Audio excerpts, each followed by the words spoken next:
એક હતો Oghad Shankar નિશાળ્યો.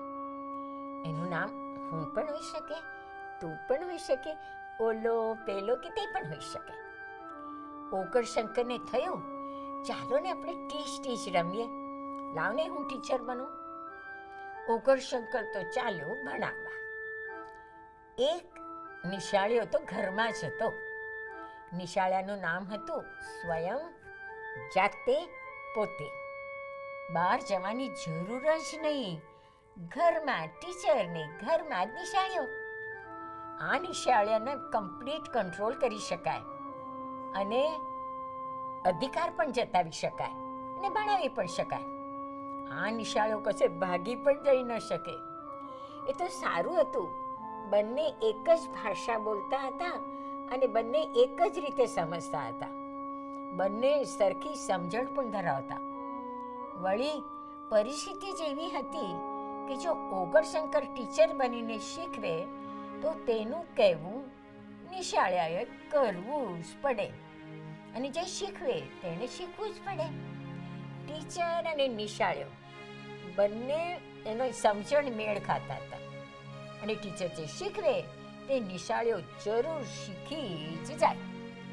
Perfect teacher, perfect student. ભણવાની કેટલી મજા પડે અને ભણાવવાની પણ કેટલી મજા આવે. બસ ટીચ રમવાનું. પણ ઓઘડ શંકરજીનું નામ ઘરના સ્ટુડન્ટને છોડીને તો ગામમાં ભણાવવા નીકળ્યો અને સામે જે ભટકાય એને ખભાથી બેસાડીને કહે, ચલો ભણવા બેસો, ભણવા બેસો. મનમાં અને મોટીથી બોલે, એને બરાબર પાઠ ભણાવી દઈશ. એ સમજે છે શું એના મનમાં, એને બરાબર ખબર પાડી દઈશ. ઓઘડ શંકરથી કોઈ પકડાય નહીં. ઓઘડ શંકર પાસે કોઈ બેસે જ નહીં ને ઓઘડ શંકર તો કોઈ સાંભળે નહીં. એટલે શીખવવાનું અને માનવાનું તો સવાલ જ નહોતો. કોઈ પાઠ ભણતું નથી, કોઈને બરાબર ખબર પડતી નથી. કોઈ પણ વ્યક્તિ એક પણ વિષયમાં એક પણ વાર શીખવા માંગતી જ નહોતી ને. ઉલટું લોકો સામેથી ઓઘડ શંકરને ખભેથી પકડીને બેસાડે અને ઓઘડ શંકરને કહે, ચાલ હું તને ભણાવું, ચાલ હું તને ભણાવું. અને ઓઘડ શંકરને પણ ક્યાં ભણવું હતું? જગતની નિશાળમાં એકબીજાને પકડવાના અને ખભાતે પકડીને બેસાડવાનો અને એકબીજાને ભણાવવાનો પ્રયત્ન કરતા અને પોતાની જ નિશાળમાં જબરજસ્તીથી નિશાળીઓને બેસાડવામાં એકબીજા પર ખેંચાખેંચ કરતા એટલા બધા ઓઘડ શંકર મેં જોયા. આજ સુધી એકે ઓઘડને એક પણ નિશાળ્યો મળ્યો હાથ લાગે એવું લાગતું નથી. આજે પણ ઓઘડ શંકર નિશાળ્યાને શોધે છે. એનું ભણતર કોઈ લેતું નથી. એક હતો ઓઘડ શંકર. એનું નામ હું પણ હોઈ શકે, તું પણ હોઈ શકે, કે પછી ઓલો પેલો કે તે પણ હોઈ શકે. ઓઘડ શંકરને થયું, ચાલો ને ટીચ રમીએ, લાવ હું ટીચર બનું. ઓઘડ શંકરને થયું, ચલો હું ભણાવવા નીકળું. એટલે ઓઘડ શંકર તો ચાલ્યો ભણાવવા. એક નિશાળ્યો સ્ટુડન્ટ તો ઘરમાં જ હતો.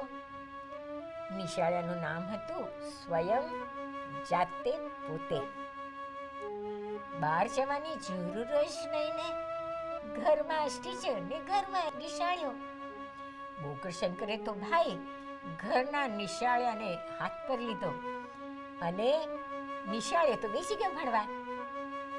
પૂરો કંટ્રોલ. ઓઘડ શંકરની પરિસ્થિતિ જ એવી હતી કે એણે જેવા આવડે એવા વિષયો ઓઘડ શંકરે નિશાળ્યાને શીખવે રાખ્યા. અને ઓઘડ શંકર નિશાળ્યો જેટલું આવડ્યું એવું શીખે ગયો અને નિશાળે ઘણું બધું શીખી ગયો. ઓઘડ શંકર શિક્ષક અને ઓઘડ શંકર નિશાળ્યો એવું સરસ ટીચ રમ્યા. કહે છે, ઓઘડ શંકર શિક્ષક અને ઓઘડ શંકર નિશાળ્યાને બધા સંતને નામે ઓળખે છે. તમે ટીચ કેવી રીતે રમો છો? તમે ઓઘડ શંકર છો કે ઓઘડ શંકર? હું ન જાણું, તમારી વાત તમે જાણો.